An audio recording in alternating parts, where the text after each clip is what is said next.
পৃথিবীর ইতিহাসে মাত্র দুজন ব্যক্তি সাঁতার কেটে কাবা তাওয়াফ করেছিলেন। তার মধ্যে মজার ব্যাপার হচ্ছে একজন গত শতাব্দীতেই করেছিলেন, আরেকজন করেছিলেন রাসূলুল্লাহ সাল্লাল্লাহু আলাইহি সাল্লামের সময়ে। কি ছিল সেই প্রেক্ষাপট? যেই কাবা শরীফকে তাওয়াফ করতে হয় হেঁটে হেঁটে, সেই কাবাকে কি কারণে এই দুজন মানুষ সাঁতার কেটে তাওয়াফ করলেন? কি ছিল রহস্য? আর কোন সেই মহান ব্যক্তি যিনি গত শতাব্দীতে কাবাকে সাঁতার কেটে তাওয়াফ করেছেন? তিনি কি এখনো বেঁচে আছেন?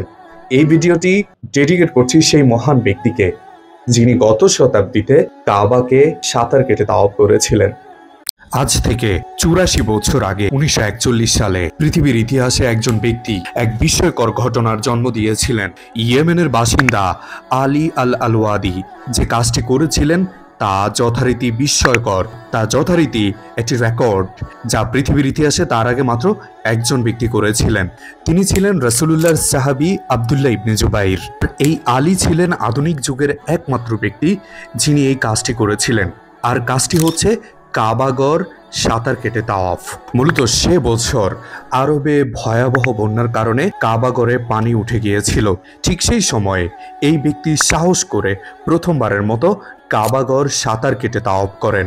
সে সময়কার একটি ছবিতে স্পষ্ট দেখা যাচ্ছে তার ভাই এবং বন্ধু পাশেই বসেছিলেন, আর আলী একাই তাওয়াফ করছিলেন।